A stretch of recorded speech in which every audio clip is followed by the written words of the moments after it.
The Colonnade of Ascending Names was built to make people feel small, and it was very good at its work. It ran 900 meters along the inner curve of the Viharis coronal, a ring city that hung above the world of Celeste like a bracelet on a wrist, and every meter of it was carved with names, not statues.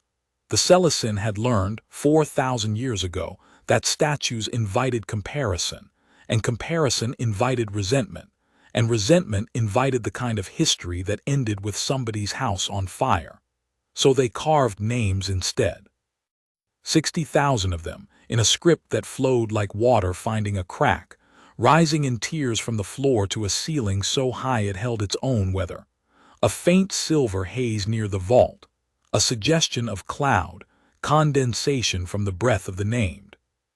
Lady Sevaine Corrant-Vaal had walked that colonnade 11 times in her life, and on this 12th walk she was going to be given a seat on the Assembly of the 30, and her name was going to be cut into the 9th tier, and her mother was going to say something almost warm. That was the plan. Sevaine had a very good plan. She had been assembling it since she was 19, in the way a jeweler assembles a setting, slowly, with tools that cost more than most people's lives, and with an absolute unwillingness to accept a flaw. She had cultivated Praetor Down's Chamberlain. She had bought the debts of 2 minor houses and forgiven them, publicly, at a dinner where the forgiving could be seen. She had spoken exactly 4 times in the open assembly, each time briefly, each time on a matter she could not lose. She had made herself into an argument that could not be refused. And at the 9th hour of the season's opening, in the amphitheater at the Colonnade's heart, Praetor Emeritus Down rose, adjusted the drape of his sleeve, and named Lady Oren Tal Severin to the 30.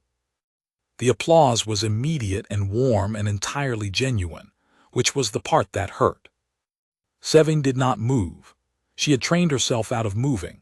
She sat in the 3rd arc with her hands folded and her spine at the correct angle and her face arranged in the expression the Celestin called *ashvin, the pleasant nothing, the face of a person watching weather.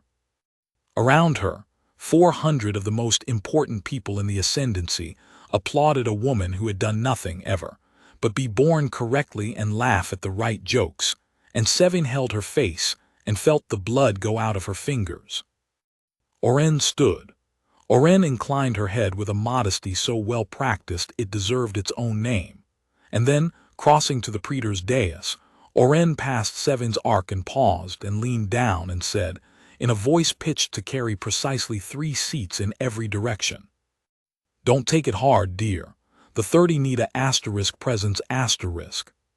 You're more of a asterisk policy."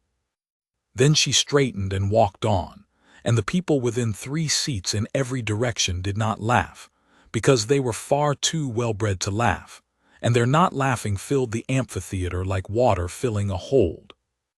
Sevaine sat through the rest of the ceremony. She stood at the correct moment. She spoke to 9 people on her way out, and each of them said something kind, and each kindness went into her like a needle, precise and clean and deep. And by the time she reached the great east portal of the colonnade and stepped out under the long transparent span where the aircars waited, she was shaking so finely that only the tips of her fingers gave it away. Her driver was standing beside the car with the rear door already open. His name was Elias Marsh, and he had been driving for House Corrant for 3 years and 140 days, and in that time Lady Sevaine had spoken 41 words to him. He knew the number because it was the kind of thing a man counted when he spent 9 hours a day in a small, quiet box, waiting. He was 23. He was not tall, not by Celestin standards, where the average woman stood 2 heads over him, and he was built like something that had been made for a purpose, and then asked to do that purpose for a very long time. Compact, dense, hands too large for his wrists. There was a scar under his jaw that ran back toward his ear and disappeared into his hairline, and another one across the knuckles of his right hand, and if you had asked him about either of them he would have said, politely, that they were old, and then he would have said nothing else, and after a while you would have stopped asking. He wore the house livery, which was slate gray and cut for a body that was not his, and he wore it well anyway, because he had learned early that the fastest way to be left alone was to be immaculate. He had been standing beside the car for 2 hours and 11 minutes. He had spent that time doing what he always did, watching. The Celestin did not understand how much a human could see if you simply left one alone in a place with a view of the door. He knew which of the house drivers were skimming fuel credits. He knew that Praetor Downs Chamberlain had a tremor in his left hand that he was hiding with a longer sleeve. He knew, because he had watched 400 faces come out of that portal in the last 3 years, exactly what a Celestin looked like 10 seconds before they cried. Lady Sevaine came out of the portal and he read her in half a second and his stomach dropped, because he knew what the day was supposed to be. Everyone in the house had known. The kitchens had been ordered to prepare a celebration for 200. There were lanterns in the courtyard, already hung. She had not gotten it. Elias straightened and opened the door and said nothing, because there was nothing that a human driver could say to a Celestin noblewoman in that moment that would not be an atrocity. She stopped in front of him. She did not get in.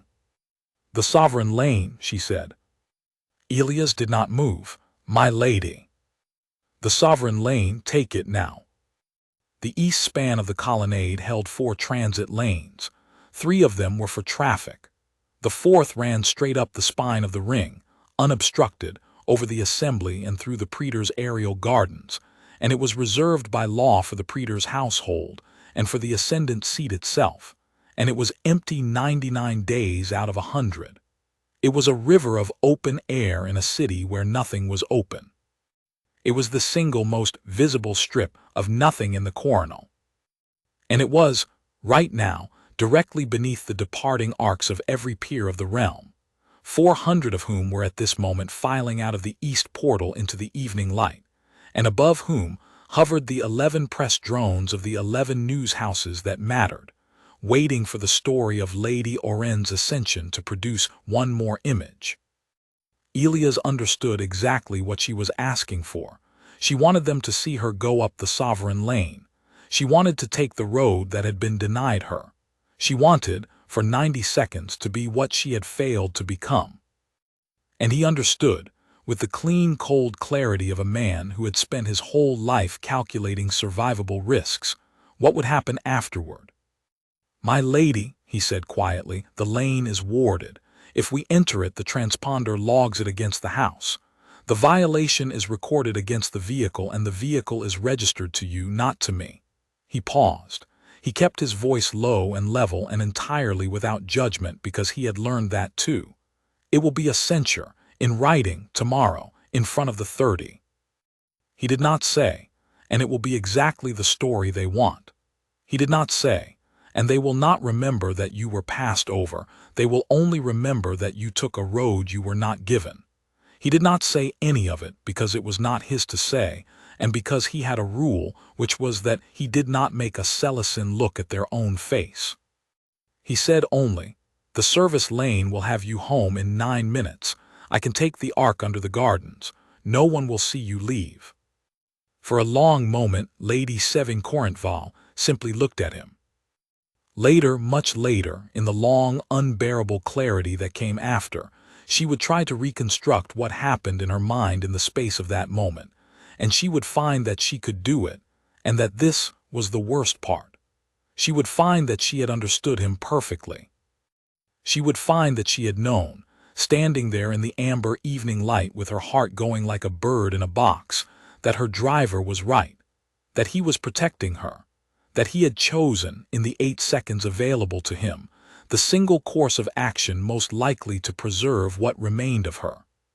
She would find that she had known all of that, and had struck him anyway.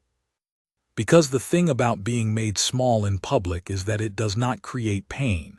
It creates pressure, and pressure does not care about justice, or about who is right, or about whether the object in front of you deserves it.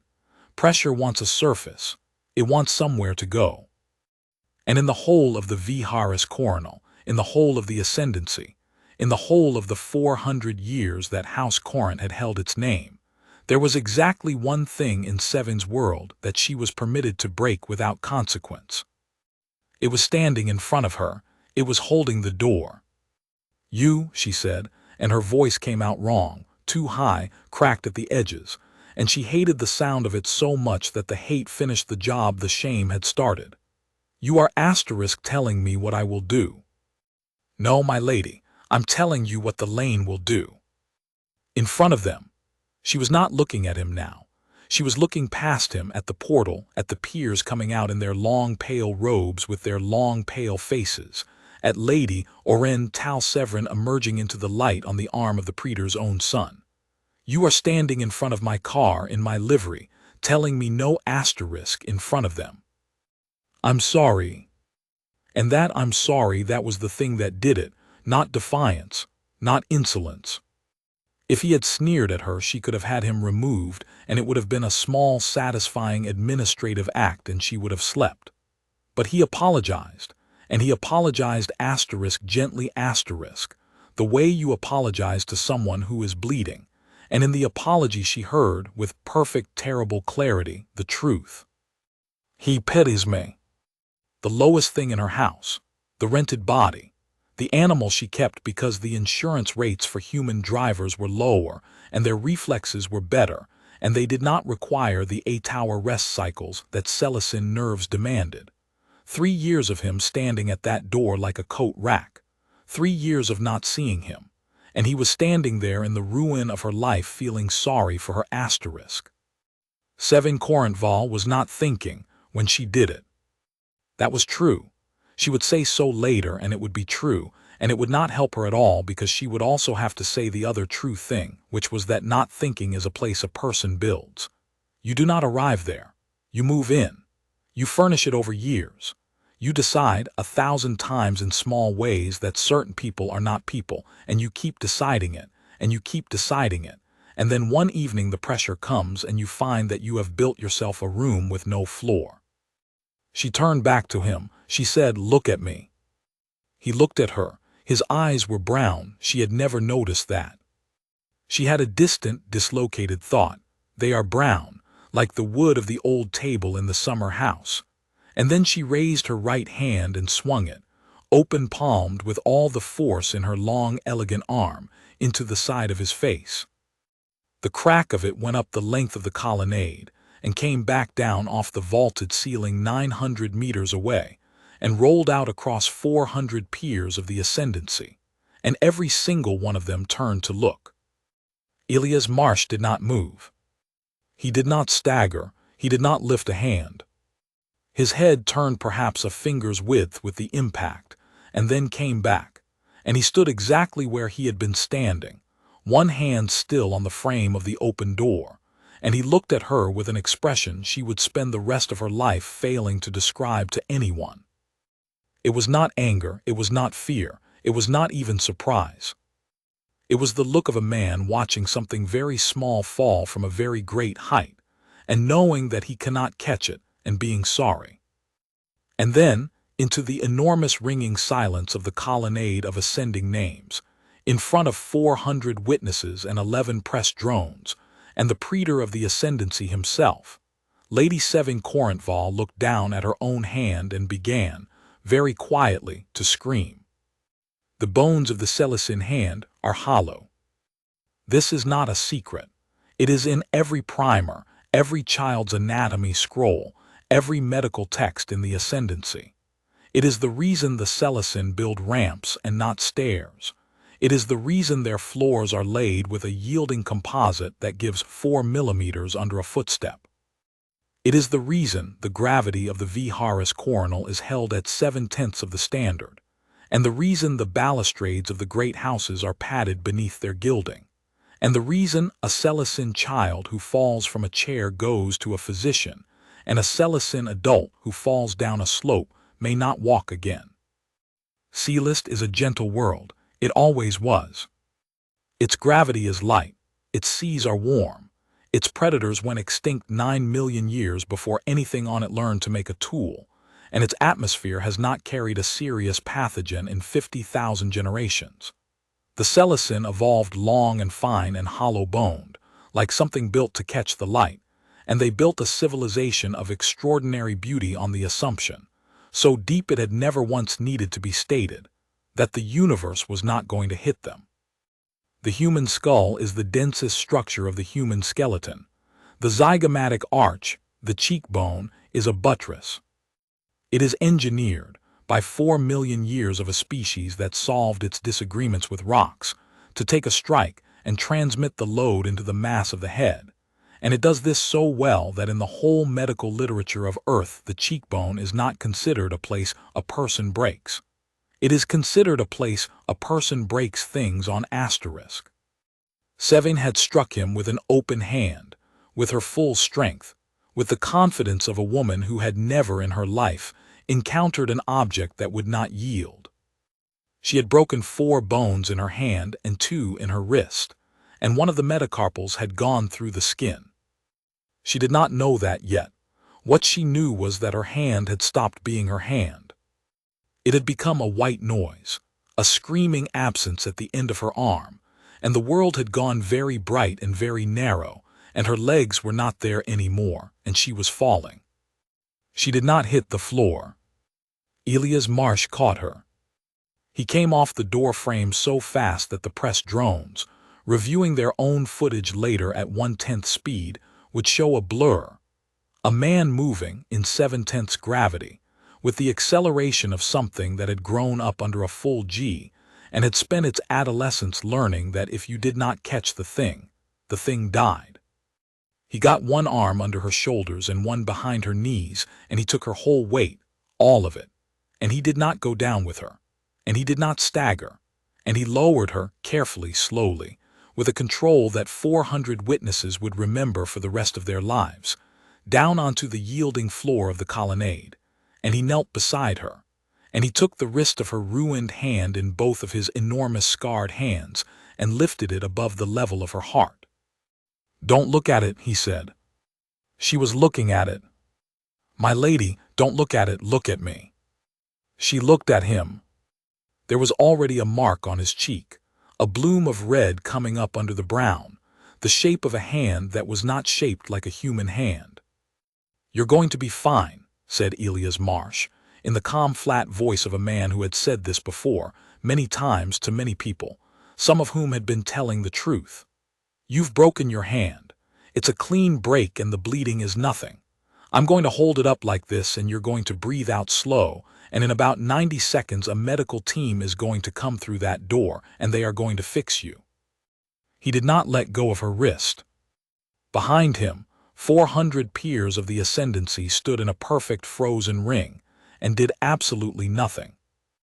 "You struck me," he said quietly so that only she could hear it. "You need to say that when they ask you. Say it fast and say it first." Sevaine, white to the lips, her pupils blown wide, her body flooding with a shock response that her species had never needed to evolve a good version of, stared up at the face of a man she had never once looked at, and understood nothing at all. "Why asterisk?" she whispered. He almost smiled. It was the saddest thing she had ever seen. "Because," he said, "of what they're about to find out about me." The medical team came in 84 seconds, which was very fast, and they came through the crowd of 400 peers the way water comes through gravel, and the first of them dropped to her knees beside Sevaine and put a scanner over the wrist and said a word that was not a word so much as an exhalation. "Don't move her hand," Elias said. The medic looked up at him. She was young and gray-skinned, and her filament hair was pulled back in the tight braid of the service castes, and she looked at the human kneeling on the floor holding a noble woman's shattered wrist above her heart with a grip that was not letting go, and something in her face shifted. "You're doing that right," she said. "I know. Let go slowly on 3, 1, 2. He let go slowly. He moved back on his knees, and then he stood, and then he took 2 steps away and put his hands where they could be seen, palms out, at his sides, and he stayed there. It was, an analyst would later observe on a broadcast watched by 900 million people, the posture of a man who had thought very carefully in advance about how to survive the next 10 minutes. They put a field brace on her. They gave her something for the pain that took the world out from under her and left her floating on top of it, aware of everything, attached to nothing.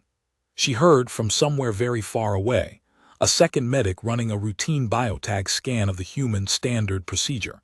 Any injury event involving multiple parties, log everyone. And she heard the small chirp of the scanner finding the tag, and then she heard the medic stop breathing. Arbiter, the medic said, not to anyone, to the air, to the recording. Arbiter, we have this individual is. He stopped. He's a Deathworlder asterisk. The word landed in the colonnade of ascending names like a stone in a still pond, and the ripples of it went out across the Ascendancy, and did not stop for a very long time. It was not technically a slur. It was a classification.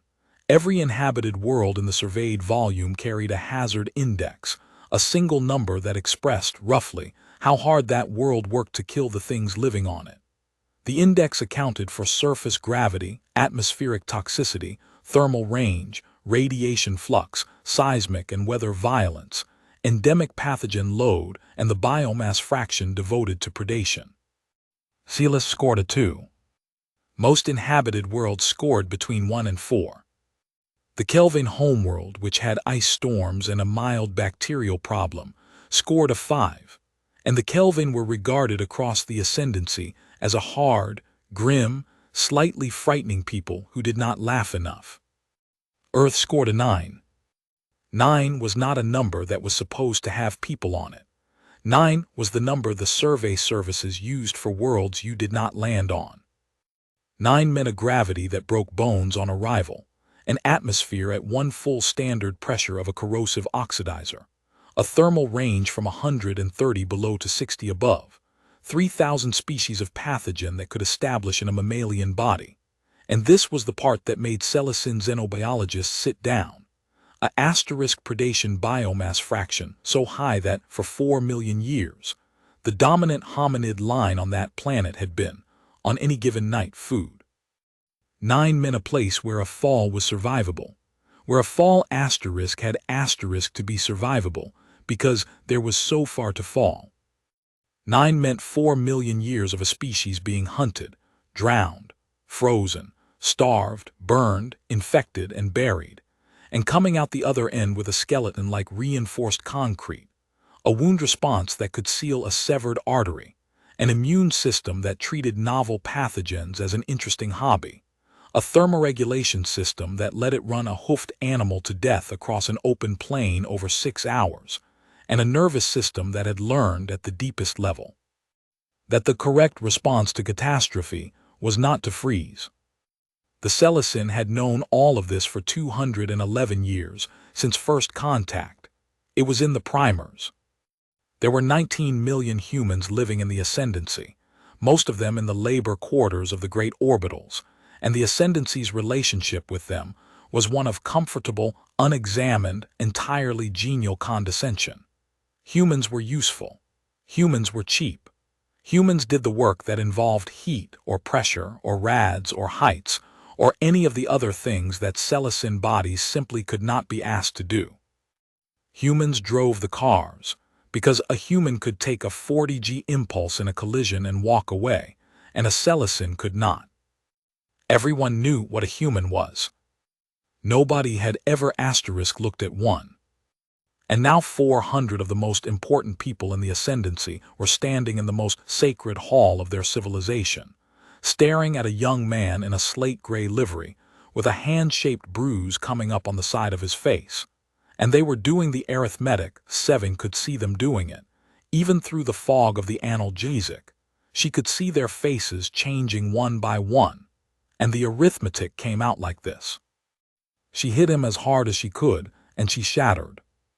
And he did not move. And he could have.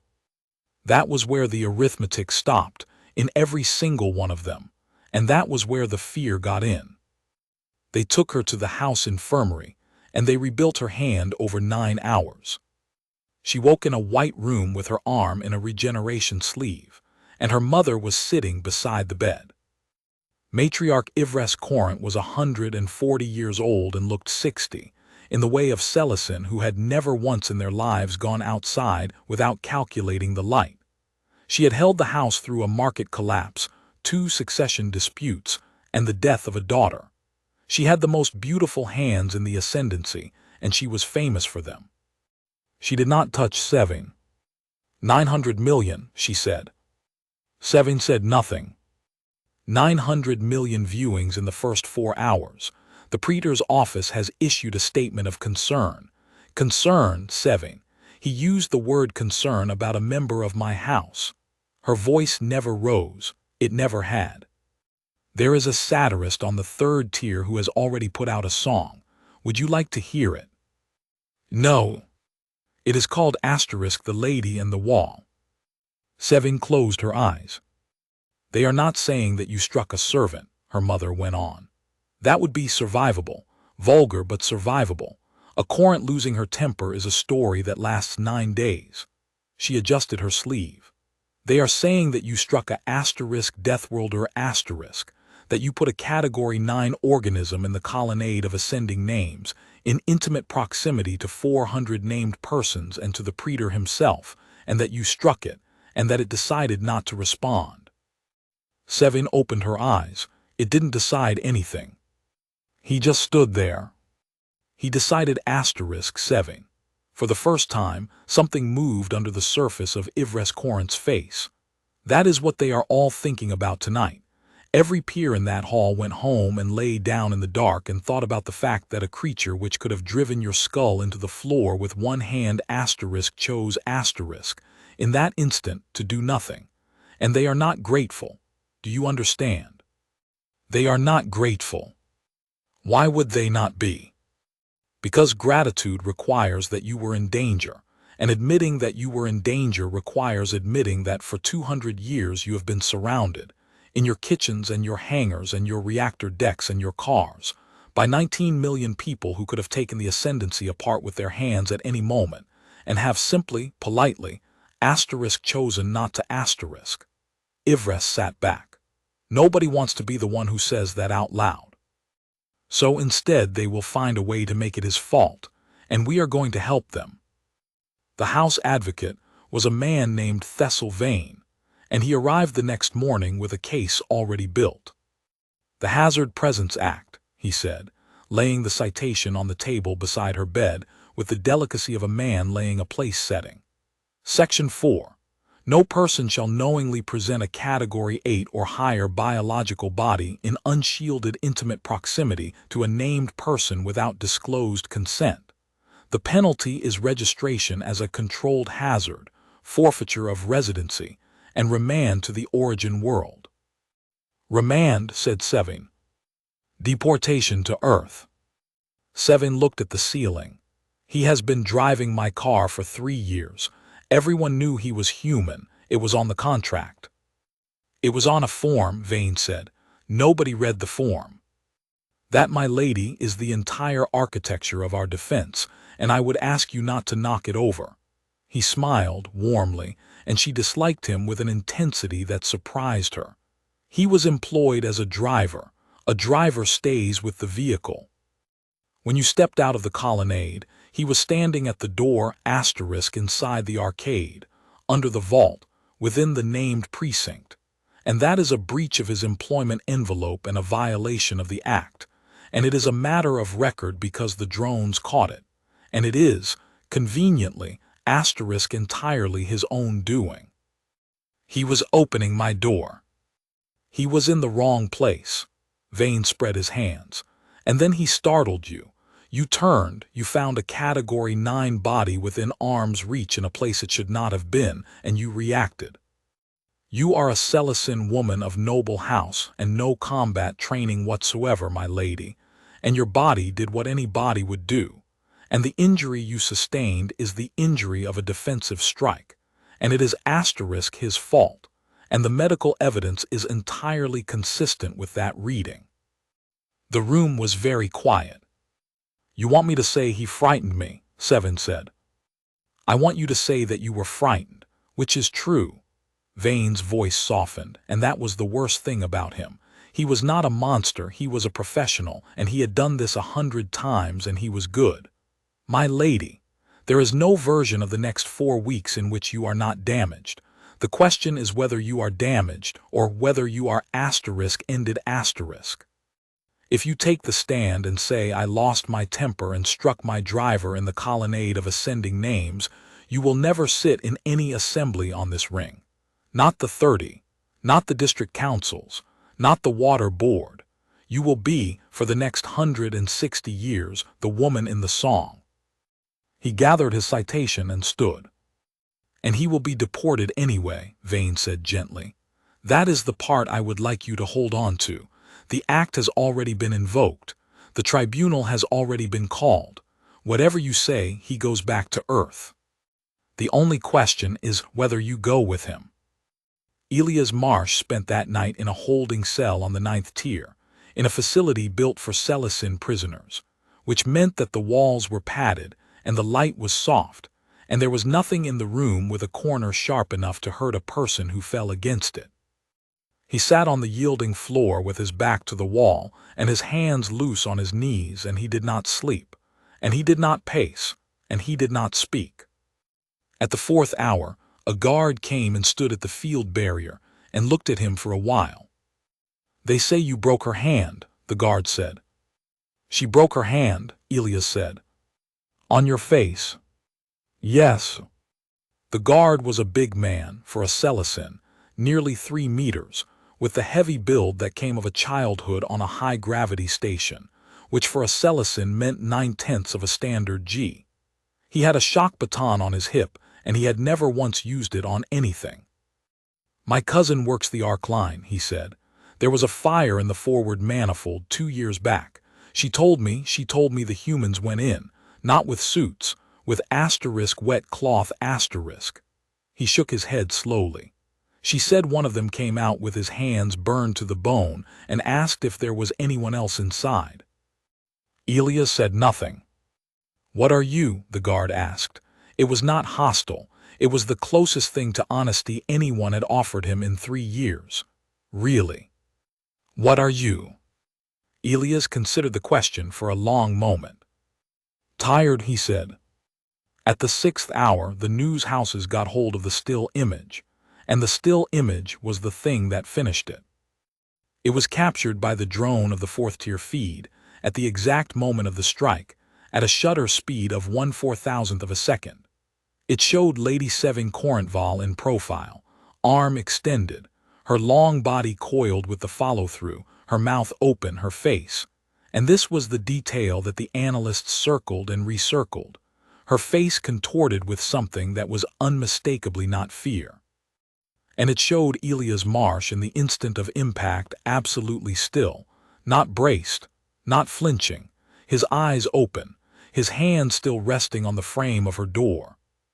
And it showed something that nobody noticed for 9 hours, until a forensic imaging student on a minor moon ran an enhancement and posted it to a public board, where it was seen 11 million times before dawn.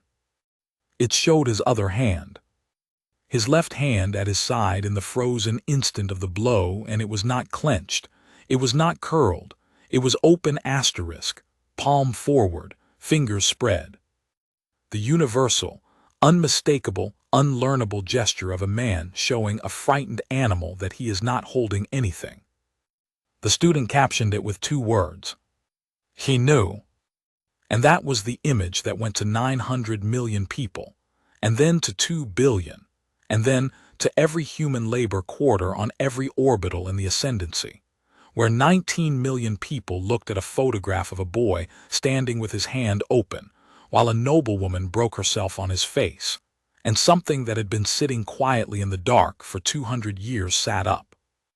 In Bellows Row, on the underside of the HFY coronal, where 40,000 humans lived in a wedge of habitat that the Sevaine had never once visited, somebody spray-painted the open hand on a wall. By morning, it was on 900 walls.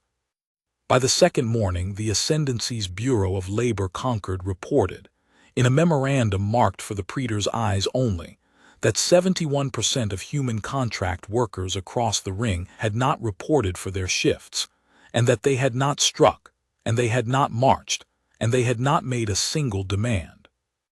They had simply, all of them at the same time, gone quiet. The memorandum ended with a sentence that Praetor Emeritus Down read 4 times. "They are waiting to see what we do to him." The lanterns were still hanging in the courtyard. Nobody had taken them down. 200 of them, paper and wire, strung on lines between the colonnade and the water stair, the pale gold of House Corrant, prepared for a celebration that had not happened. The staff had been afraid to touch them, because taking them down would have been an admission, and admissions were not permitted in that house. So they hung there, and the ring's slow artificial night came on, and they lit themselves at the appointed hour because nobody had told them not to, and Lady Sevaine Corrant-Vaal stood at the window of her rooms with her rebuilt hand, throbbing inside its sleeve, and watched 200 lanterns celebrate nothing at all. She had not slept in 2 days. She had watched the footage 400 times. That was not an exaggeration. The interface kept a count, and the count said 406. She had watched it at full speed, and at a 10th speed, and at 100th, where the whole event stretched out into a slow silver procession of a woman destroying herself, frame by frame, with immense care. She had watched her own face come apart. That was the thing she had not been prepared for. She had expected to hate the sound. She had expected to hate her mother's voice in her head, or the song, or Oren's little smile in the corner of the frame. But what she could not stop watching was her own face in the 4,000th of a second before the blow, and the thing on it, which was not rage and was not grief, and was not even hatred. It was appetite. She had wanted to hit him. She had wanted it the way you want water. And her face, caught by a machine that did not care about her, had let everyone see it. The public image of a person and the truth of that person are 2 different countries, her sister had said once, at 17, sprawled sideways in a chair in a way that would have made their mother's jaw tighten, chewing on the end of a stylus.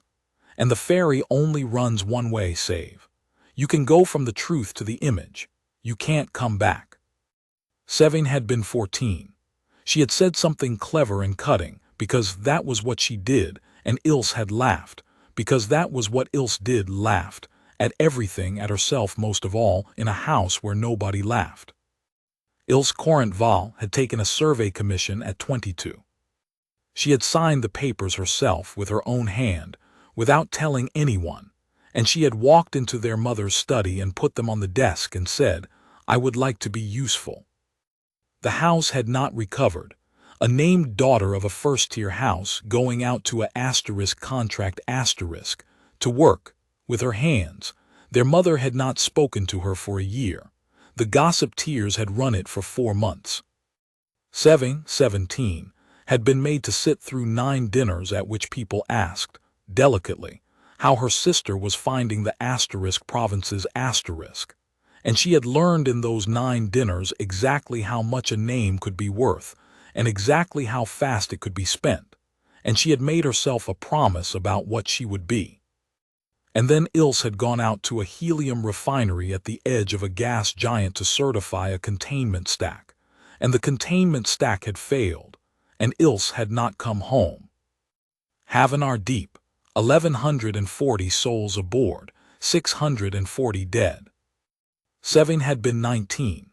She had not cried at the memorial, and her mother had put a hand on her shoulder afterward and said, "You did very well, and that had been the closest thing to love in that house in 20 years, and Sevaine had understood the arithmetic, and Sevaine had paid.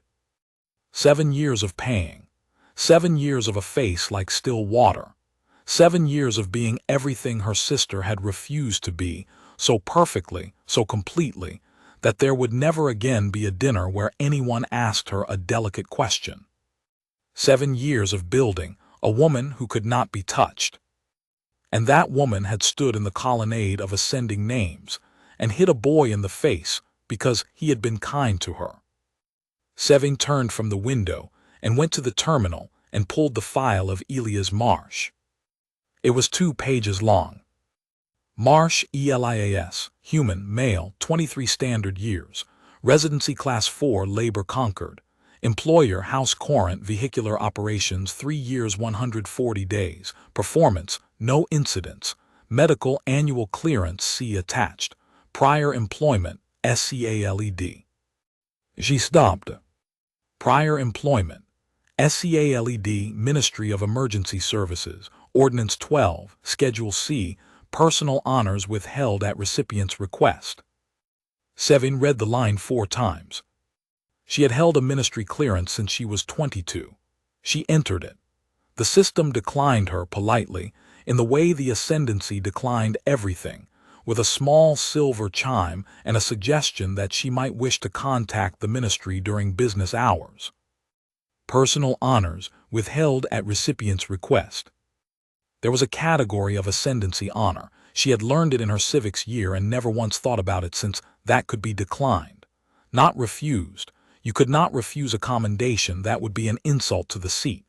But you could ask that it be asterisk withheld asterisk. Sealed. Given, recorded, and never spoken of. It was a provision written 400 years ago for soldiers who could not bear to be thanked, and it was used on average once a decade. Her driver, who had opened her door for 3 years and 140 days, who had spoken 41 words to her, who had a scar under his jaw and hands like a stevedore, and eyes the color of the old table in the summer house, had been given something by the Ascendancy of Sealist, and had asked them to never, ever mention it. Sevaine sat very still for a long time. Then she went and got a coat that did not have her house on it, and she went down to Bellows Row. Nobody in the Ascendancy went to Bellows Row. It was not forbidden. That was the strange thing, it had never once been forbidden.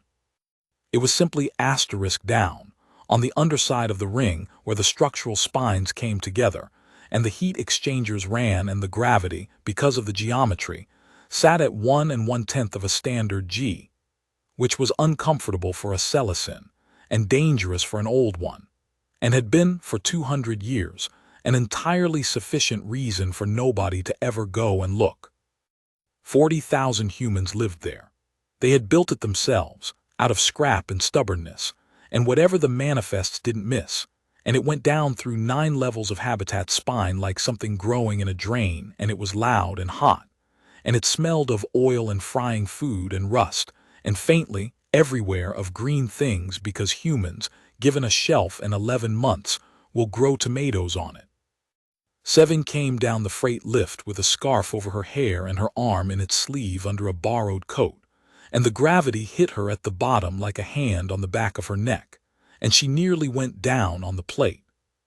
Somebody caught her elbow. A human woman, 60-odd, with gray hair cut like a soldier's and greased to the wrist. "Easy," the woman said. "Breathe out, don't lock your knees." "Thank you," Sevaine said. The woman looked at her for a long, slow moment, at the height of her, at the gray of her skin, at the filament hair under the scarf, and did not let go of her elbow. "Lady," she said, "you have no idea how bad an idea this is. I need to find." "I know who you need to find." The woman's mouth was flat. "Everybody in the row knows who you need to find. There's about 900 people down here who have been drinking since Tuesday and who would very much like to have a conversation with you about hands." She released Sevaine's elbow. "Odessa Cray, I fit braces. Walk on my left and keep your head down, and if I tell you to stop walking, stop walking." Sevaine walked on her left. They went down 2 levels on a stair, an actual asterisk stair asterisk, with edges, and Sevaine descended it the way a person descends a cliff, and came out into a long gallery of workshops and food stalls and washing lines, and the noise ahead of them was not the noise of a market. It was the noise of a crowd. 300 people, maybe 4, packed into the junction where the gallery met the shaft, and they were not chanting and they were not marching, and that was the frightening part. They were asterisk quiet asterisk, the way a held breath is quiet. There were tools in hands that did not need to be holding tools. There were young men, very young, 17, 18, standing at the front with the specific, terrible calm of people who have decided. And on a crate in the middle of them, in a gray shirt with the house livery stripped off it, with a bruise across the whole left side of his face gone the color of a storm, stood Elias Marsh. He had been released to residency custody. He had walked home. He had walked home through 9 levels of his own people, and the story had come with him. And this was what had been waiting.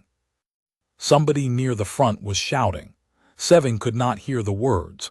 She could hear the shape of them, and the shape was asterisk the reactor decks. 9 hours, the man was shouting. 9 hours, Eli, that's all it takes. We hold the exchangers for 9 hours, and this whole ring is at 40 degrees, and they are asterisk cooking in their beautiful houses. And then let's see how many statements of asterisk concern the praetor. No, said Elias. He did not shout it. Sevaine, at the back of the crowd in the shadow of Odessa Cray's shoulder, barely heard it. But 400 humans heard it because they had gone silent to hear it. No, he said again. Get down, Tomas. They are going to deport asterisk you. Then they deport me. Elias turned slowly on the crate, and he looked out over them, and Sevaine, watching from 30 meters back with her heart going in her chest like something trapped, saw his face and understood, for the first time in her life, that she was looking at a person. Listen to me, he said, every one of you, because I'm only going to say this once and then I'm going to go home and I'm going to sleep because I am extremely tired. You want to hold the exchangers? Fine. You could do it. 9 hours, Tomas is right, it wouldn't even be hard. There's not a Celestin alive who can work that deck without a suit, and there's not a suit on this ring that fits one.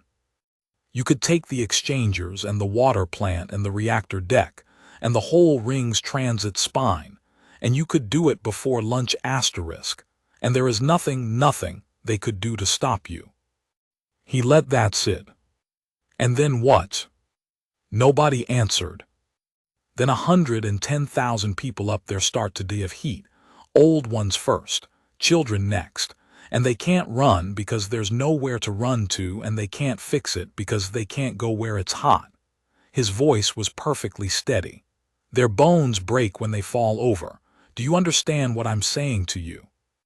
Their bones break when they fall over.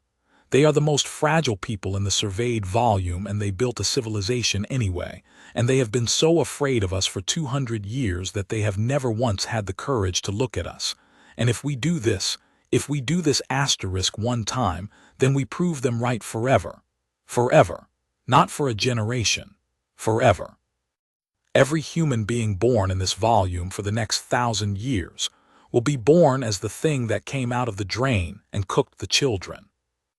He crouched down on the crate so that he was level with the young men at the front, and Sevaine saw him put his open hand, on the shoulder of the boy called Tomas. They think we're a weapon, Elias said quietly. That is the only idea they have ever had about us. And the day we pick something up and prove it, we don't win. We just stop having to argue asterisk about it. So we do nothing. Tomas's voice cracked. He was 17. You just stand there and let her. Yes. Why? And Elias Marsh said, because I have already seen what it looks like when I'm right and it doesn't help, and I would rather be the man who stood there. He stood up. He got down off the crate. The crowd let him through, and it was not a defeated crowd, and it was not an obedient one. It was something Sevaine had no word for, and would not have a word for until much later, when she would understand that she had watched 400 people be given back the thing that a bad hour had almost taken from them. He walked out through them, and the young men fell in on either side of him, not to fight, just to walk with him, and the crowd came apart the way weather comes apart. And then he stopped, because 30 meters away, at the back of the gallery, in a borrowed coat, standing in 1 1/10 of a standard G with her ruined hand held against her body and tears, running unchecked down a face that had not moved in 7 years, was Lady Sevaine Corrant-Vaal. The gallery went absolutely silent. 400 humans turned slowly and looked at her. Odessa Cray stepped in front of her and folded her arms and said, to no one in particular, in a voice like a dropped wrench. She came down the freight lift on her own. Nobody touches her. And Elias Marsh looked at his employer across 30 meters of hot, oil-smelling air, and the bruise on his face was the exact color of the gathering of a storm. And he said the fifth thing he had ever said to her that was not my lady or yes or this way asterisk. He said, "You shouldn't be here. The gravity will hurt you." And Sevaine Corrant-Vaal, who had never in her life apologized to anyone, opened her mouth and found that there was nothing in it at all. Odessa Cray's shop was 6 meters by 4, and it smelled of hot metal and antiseptic and tea. The walls were hung with braces, hundreds of them in racks from wrist splints to full spinal frames, all of them made for celestine bodies, all of them made by human hands. "Sit down before you fall down," Odessa said, and pushed a stool at Sevaine with her foot and put a kettle on. Sevaine sat. The gravity pressed on her like a palm, her hand hurt. Elias Marsh leaned against the far wall with his arms folded and did not sit, and did not look at her, and did not speak. "You make braces," Sevaine said, because the silence was unbearable. "I make braces." Odessa did not turn around. 40 years. Every celestine in the upper tiers who has ever cracked a hip going down a ramp has one of my frames on them. Not one of them has ever been down here. She poured. "They order by catalog." "I didn't know." "No," Odessa agreed. "You didn't." She put a cup in Sevaine's good hand. It was hot enough to hurt, and Sevaine, who had been raised in a house where the tea arrived at a temperature calculated to the half degree, held it and let it hurt and said nothing. "Ask," Odessa said. Sevaine looked at Elias. "Your file is sealed," she said. Nothing moved in his face. "Personal honors withheld at recipient's request." Her voice was not steady. She let it not be steady. It was the first time in 7 years that she had allowed herself to be heard doing anything with her voice at all. "The Ascendancy gave you something, and you asked them to bury it. Why?" Elias looked at the floor for a while. "Because a medal is a story," he said. "And once you've got a story, people stop asking what happened. They just tell the story instead. It's easier. It's shorter," he shrugged one shoulder. "And it's got a shape to it, a medal. It goes, and then he was brave, and then it was fine, and it wasn't fine." "What wasn't fine?" He raised his eyes and looked at her, and there was nothing cruel in it at all, and that was somehow worse. "My lady," he said, "you have never asked me my name." Sevaine sat in a workshop on the underside of the world with a burning cup in her one good hand and did not answer, because there was no answer, because he was right. "You're going to hear it all in 3 days anyway," Elias said. "Vane's office pulled the seal this morning. They need it. They're going to argue that I'm dangerous, and to argue that I'm dangerous they need to show the court what I can survive. So they'll open it. In public. On the feed." His jaw tightened once, the only crack she ever saw in him. 3 years I kept it shut, and they'll open it in 9 minutes because it makes a better case. "Elias," said Odessa warningly. "It's fine." "It is not fine, and you know it is not fine, and I have watched you not sleep for 7 years. "Odessa." The old woman shut her mouth. She turned back to the kettle. Her hands, Sevaine noticed, were shaking. Sevaine set down the cup. "I am going to be asked," she said, "on the 3rd day in front of the tribunal and the praetor and 900 million people, to say that you frightened me, that you were where you should not have been, that I struck you in fear and that you engineered it." She looked at her sleeve, at the shape of her own ruined hand inside it. "My advocate says that if I do not say that, my life ends, and that if I do say it, you are deported regardless, and my life continues." "That's about right," Elias agreed. "You don't seem," she stopped, started again. "Why aren't you angry?" And for the first time, Elias Marsh smiled. It was small, and it was tired, and it did not reach anything. "My lady," he said, "I am so angry that some days I can't hold a cup. I've been angry for 7 years. That's not the interesting part. He pushed off the wall. He walked to the door. He stopped there with his hand on the frame in exactly the posture in which she had finally seen him. The interesting part, he said, is what you do with it. The Tribunal of Redress convened on the 11th day in the Hall of Weighing, and it was the most watched proceeding in the history of the Ascendancy. 2 billion viewers on the first morning. By the second, the number had stopped being reported, because the number had stopped meaning anything. There were shipboard crews out past the 9th beacon watching it on a 9-hour delay, and there were mining stations that had shut down rather than miss it, and in every human quarter on every orbital in the volume, 19 million people sat in front of every screen they had and did not blink. Arbiter Nesh Ardal presided. She was 206 years old, half blind, and the most feared jurist on the ring, and she opened the proceeding by informing the assembled press that the first person to make a sound would be removed by force, and that she had 4 humans on the door. The laughter that ran through the hall stopped very quickly when everybody realized she was not joking, and that there were, in fact, 4 humans on the door. Sevaine opened for House Corrant. He was, Sevaine had to admit, magnificent. He did not shout. He did not accuse. He stood in the well of the Hall of Weighing in a gray robe, and he told a story about a frightened woman and a body in the wrong place. And he told it so well that Sevaine, sitting in the petitioner's ark with her hand in its sleeve, watching her own face on the great slow footage above him, watching herself hit a man 407 times, almost believed it. And then he said, "The defense will tell this court that the respondent is harmless. Let us find out what harmless means." And he unsealed the file. Ministry of Emergency Services, Vane read. Incident record, Havana Deep. Sevaine's head came up so fast that something tore in her neck. 7 years ago, Vane said, the containment stack of the Havana Deep helium refinery failed catastrophically at the 3rd seal. The primary loop breached. 1,140 souls were aboard. 640 of them died, most within the first 11 minutes, and every peer of this ascendancy remembers that day. Sevaine could not breathe. The refinery's interior, after the breach, registered a thermal load of 81 degrees and a radiation flux of 400 rads per hour. Those figures mean nothing to most of you, so let me translate them into Celestin. A Celestin body in that environment loses consciousness in 90 seconds and dies in 6 minutes. There is no suit in the Ascendancy that will keep one of us alive in there for an hour.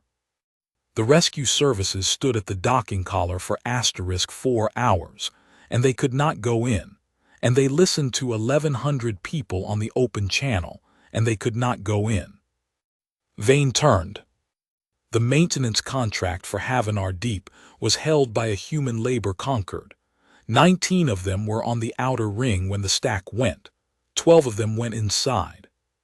He let it hang. They went in without shielding because there was no shielding that fit them and no time to find any. They went in with wet cloth over their faces. They stayed inside for 6 hours and 40 minutes, and they carried out 500 people.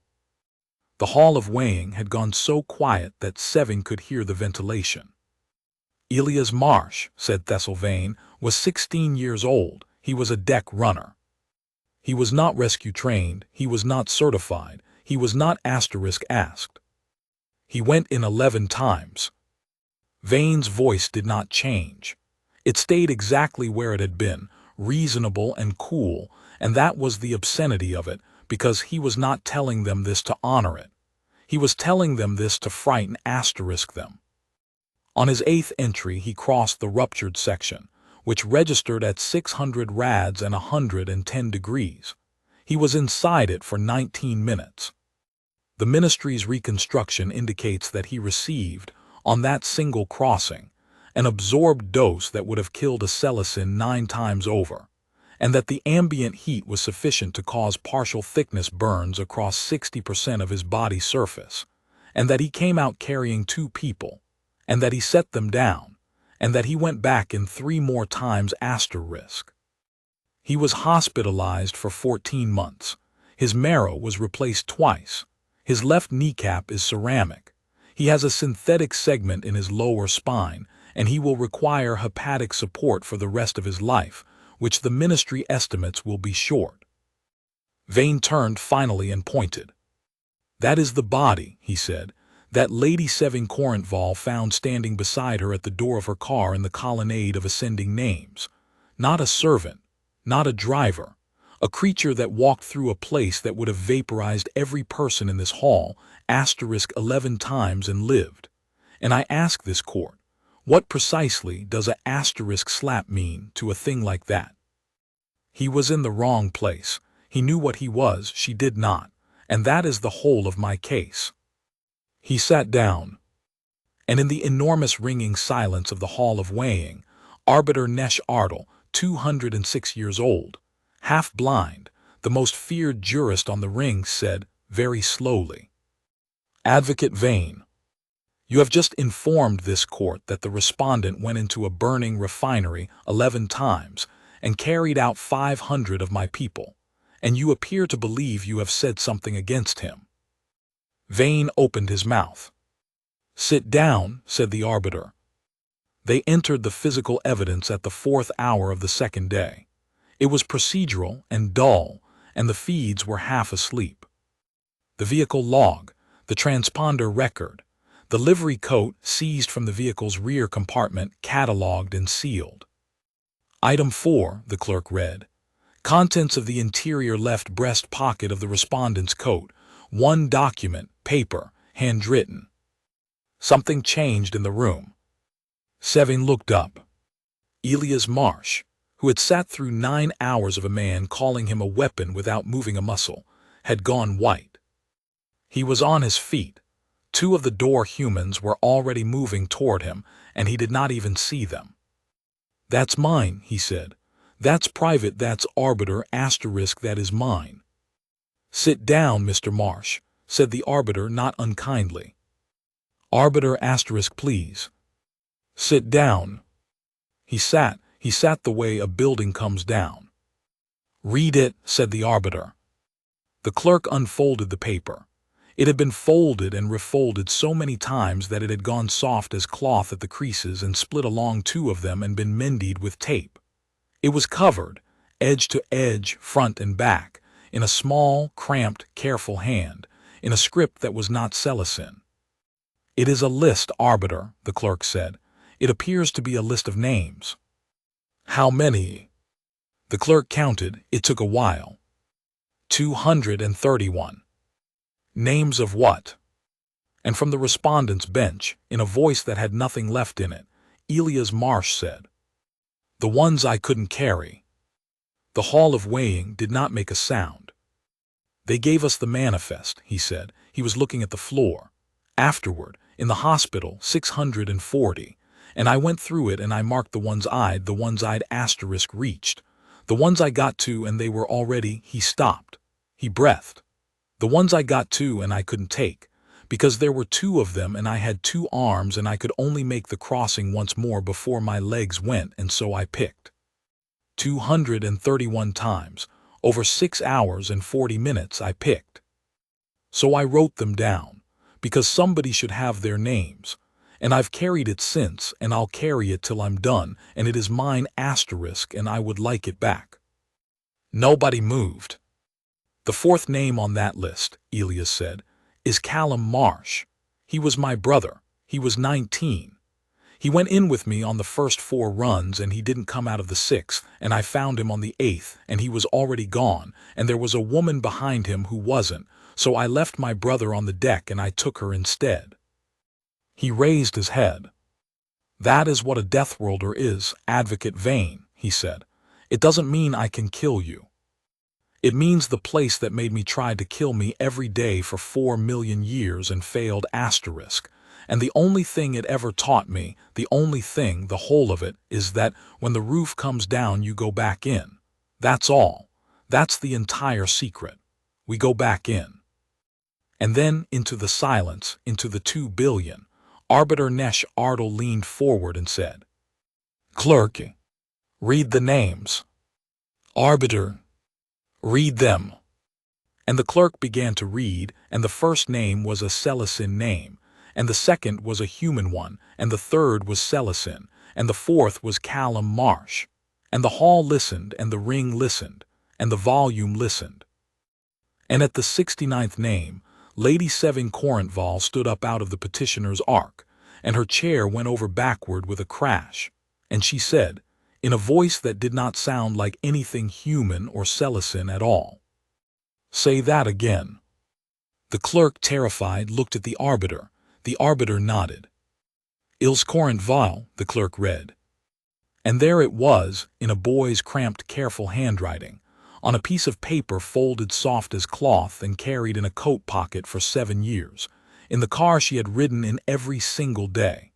Her sister's name, written by the last person who ever saw her face. The arbiter suspended the proceeding for 1 day. She did it, she said, because the petitioner had sustained a shock, and the record should not be built on shock. But she said it while looking at Elias Marsh, and everyone in the hall of weighing understood that she was giving somebody something, and nobody was entirely sure who. They put Sevaine in an antechamber with a physician, and a cup of water and her mother. Elias Corrant stood at the window with her beautiful hands folded and said, "It changes nothing." Sevaine did not answer. "It is a coincidence," her mother said, "a grotesque one. It is the kind of thing that happens in a volume of 900 billion people, and the feeds will spend a month on it and then they will stop. The case is unchanged. Vaine's argument stands. You were frightened. He was in the wrong place and the act." "He was holding her name," Sevaine said. "He was holding a asterisk list." "He was holding her name asterisk, mother." Sevaine turned around. "For 7 years, in his pocket, 6 inches from the back of my head every day for 3 years, while I did not ask him what he was called." Elias Corrant's jaw moved, very slightly. "Your sister," she said, "chose to be in that place. She chose it against my instruction and against the interest of this house, and she died in a machine that she had no business being inside, and I have carried that, and you will not use it as a asterisk stick." "She wanted to be useful," Sevaine said. The words came out of her flat and small, and they went through her mother like a bolt through a wall. "She said it in your study. She said, 'I would like to be useful asterisk,' and you did not speak to her for a year, and then she was dead, and then you told me I did very well at the memorial." Sevaine's voice cracked straight down the middle, and she let it. "I did very well asterisk. I have done very well for 7 years. I have been so useful to this house, mother. I have been so much what you wanted that there is nothing left in me at all. And last week I stood in the colonnade of ascending names, and I hit a boy in the face because he was asterisk kind asterisk to me, and I could not bear it." "Silence. That is not grief," said Elias Corrant very quietly. "That is self-pity." "No," said Sevaine. "It's an asterisk account asterisk, and I am going to settle it." They let her see him for 11 minutes, in a room with a table. He had the list back. The arbiter had ordered it returned to him, copied into the record but returned, physically, into his hands, and he had it folded in his fist, and he did not put it down the entire time. Sevaine sat across from him and did not know how to start, so she started badly. "Tell me," she said. "My lady." "Don't." She put her ruined hand flat on the table between them, the sleeve still on it, the fingers still not entirely hers. "Please, don't my lady asterisk me, not for 11 minutes. I'm asking you for 11 minutes as a—" She stopped. She had been about to say as a person asterisk, and she heard what that would have meant, and she was ashamed, and she went on anyway because that was the price. As a person who is asking. Elias Marsh looked at her for a long moment. Then he unfolded the paper. He turned it around. He put one blunt scarred finger on a line, 69 names down. "Section C," he said, "Coolant Gallery under the second seal." It was the worst place in the whole station, and it was also the place with the most people in it, because when the alarm went the doors sealed and 40 of them were behind it. He didn't look at the name. He seemed to know exactly where it was without looking. I got the door open on the 8th run. My brother was on the deck outside it. I'd been looking for him for 2 hours. Sevaine did not breathe. There were 11 people alive in there, Elias said, out of 40, and I could carry 2. How did you choose? The ones who could hold on. He said it without any inflection at all, and Sevaine understood that he had said this sentence to himself 10,000 times in 7 years, and had worn it perfectly smooth. She couldn't hold on, he said. She was against the far bulkhead. Her legs were, he stopped. He chose a different word. She couldn't stand. And she was Celestin, and she'd been in there 4 hours, and she was a long way past what a Celestin body can do, my lady. She should have been gone hours before. I don't know how she wasn't. She saw me, and she knew what I was doing. She knew asterisk. She could see me looking at the 11 of them and doing the arithmetic, and she watched me do it, and she didn't beg. His hand tightened on the paper. She said, take the 2 by the door, they're closer, you'll make it, just like that, like she was reading me a manifest. He shook his head slowly. And then she said, what's your name? And I said, Elias. And she said, Elias, when you get out, you should be very proud of yourself, and you should never come back in here again. The room was very quiet. And I said, I'll come back for you. And she said, no, you won't. His voice did not break. It simply stopped, for a second, the way a heart stops. And she was right. I took the 2 by the door, and I went out, and I went back in 3 more times, and by the 4th the gallery deck had gone, and there was nothing to go back asterisk to asterisk. And I never learned what her name was until they gave me the manifest, and I found her by the deck in the section, and I wrote her down. Elias Corrant-Vaal. He folded the paper up again, carefully, along the soft old creases. She was very brave, he said. And she was funny, right at the end, in a way I've thought about every day since, and I'm sorry, my lady. I'm so sorry. I have been sorry for 7 years. And Lady Sevaine Corrant-Vaal put her face in her one good hand, and wept in front of a human being for the first time in her life. The tribunal reconvened at the 9th hour. Sevaine rose to call his petitioner, and Sevaine walked down into the well of the hall of weighing before he had finished saying her name, and she took the stand, and she did not sit. My lady, Vain began, on the evening of the... I struck him, Sevaine said. The hall detonated. It took the arbiter 90 seconds and the 4 humans on the door to restore order, and when it was restored, Vain was standing with both hands out, saying something urgent and quiet, and Sevaine spoke straight over him into the recording pickup, in a voice that was steady and clear and carried to 2 billion people. I struck Elias Marsh in the Colonnade of Ascending Names with intent, in full possession of myself. He was not in the wrong place. He was at my door where I have required him to be every day for 3 years. He did not startle me. He did not frighten me. He was not at any moment a danger to me. He was holding my door open, and he had just told me, quietly, so that no one else would hear it, that the road I wanted to take would destroy me, and that he could take me home another way and no one would see. He was protecting me from myself, and I understood that, and I hid him because I understood it. My lady, said Sevaine. You are dismissed, said Sevaine without looking at him. House Corrant withdraws its petition. Enter it. The arbiter said, it is entered. Sevaine turned back to the pickup, and to the 400 peers of the Ascendancy in the arcs above her, and she looked at them the way a person looks at a room they have just realized they have lived in their whole life without seeing.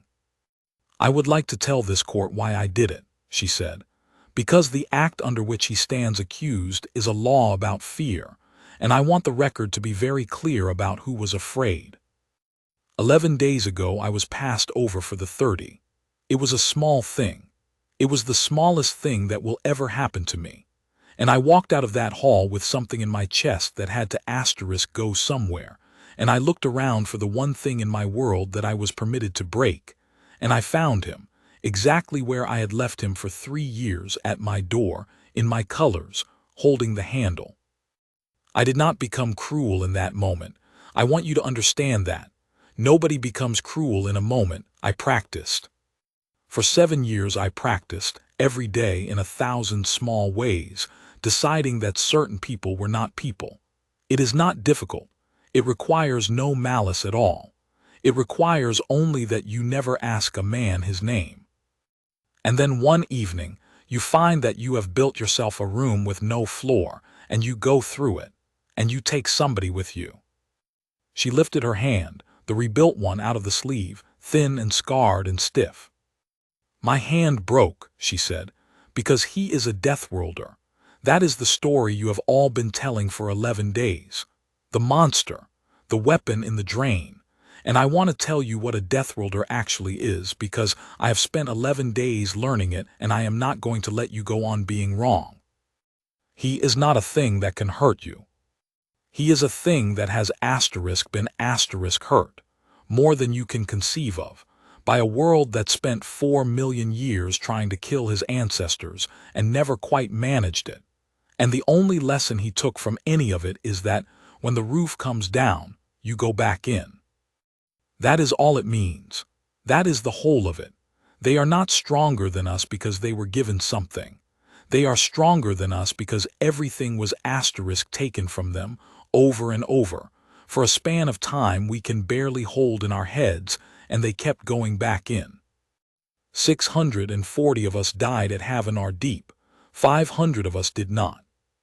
Every one of those 500 was carried out in the arms of somebody from that world, in 80-degree heat, through 400 rads, with a wet rag over their face, because we could not build a suit that would fit them, and we did not think to try. 12 of them went in, 4 of them came out. And every one of you in this hall has ridden in a car driven by one of them, and eaten food cooked by one of them, and slept in a habitat whose reactor is kept from killing you tonight, at this moment, by one of them. And not one of us has ever once gone down the freight lift to look. She turned to the arbiter. I am the offender in this matter. I request that the tribunal proceed against me under the statute of named conduct, and I waive the protections of my house, and I will accept whatever is given. And I have one petition. Speak it, said Nesh Ardal. Sevaine Corrant-Vaal took a breath. There are 231 names on that paper, she said, and they have been carried by one boy alone in his coat pocket for 7 years because nobody else would carry them. My sister is one of them. I would like to read them into the record, all of them, aloud. The arbiter looked at her for a long, long time. That will take some hours, she said.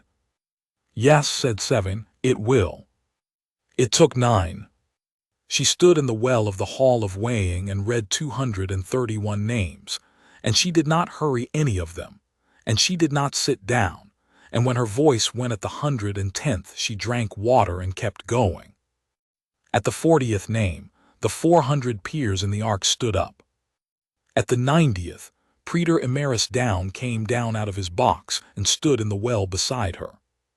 At the 150th, the feed from Bellows Row showed 40,000 humans standing in the galleries with their hands open, palms out, fingers spread, and it showed the same thing in the labor quarters of the Kelvin orbitals and the smelter decks at Asan and the 11 mining stations of the Verge. 19 million people standing in the heat with their hands open, and nobody chanted, and nobody sang, and nobody said a word. At the 231st name, Sevaine stopped and folded the paper and gave it back to him.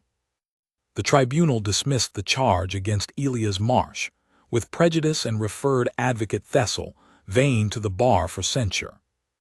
It found Lady Sevaine Corrant-Vaal in violation of the statute of named conduct, stripped her of precedence within her house, barred her from all elective office in the Ascendancy for a term of 9 years, and ordered her to make restitution to the injured party in a sum to be determined by the injured party, who declined to name one. She did not appeal. Her mother did not speak to her for 4 months, and then wrote her a letter, and the letter was 1 line long, and it said, "Your sister would have liked you very much." The Praetor's office announced, 11 days later, the establishment of the Havenar Commission, chartered to review the entire structure of the Labor Concord and the Hazard Presence Act, and its first act was to commission a suit, a real one, a working one, rated to 800 rads and 120 degrees, built to a human pattern. It cost the Ascendancy 400 million, and it was the single most popular expenditure in 900 years. The gesture of the open hand became, within a year, the way humans in the volume greeted each other, and within 3, the way everyone did. And Sevaine Corrant-Vaal, who was no longer anything in particular, took a residency in Bellows Row on the underside of the ring, at 1 1/10 of a standard G, where the gravity hurt her every day, and learned to fit braces from a woman named Odessa Cray, who did not forgive her for a very long time, and then did. On the morning after the tribunal, before any of that, in a gray courtyard behind the hall of weighing where 200 paper lanterns had been quietly taken down at last, Elias Marsh brought the car around one final time. He had resigned. He had done it in writing correctly with the notice period observed, because he was the sort of man who observed notice periods. He stopped the car, he got out. He walked around and he opened the rear door, and he stood beside it with his hand on the frame, exactly as he had stood 10,000 times, and the bruise on his face was almost gone. Sevaine came down the steps and stopped in front of him. She did not get in. For a moment, neither of them said anything at all. "What's your name?" she asked. And Elias Marsh, 23 years old, 4 million years old, a boy who had gone into a burning place 11 times and come out 4, who had carried 231 strangers in his coat pocket because somebody had to looked at her, and something in his face let go. "Elias," he said, "Elias Marsh." Sevaine Corrant-Vaal said it back to him. She said it slowly and carefully, and she got the vowels exactly right, the way you say a word in a language you have decided to learn. "Elias Marsh," she said. Then she reached past him, with the hand she had broken on his face, the hand that would never be entirely right again, the hand she had chosen to keep as it was, and she closed the rear door. And she opened the front one, and got in beside him and waited.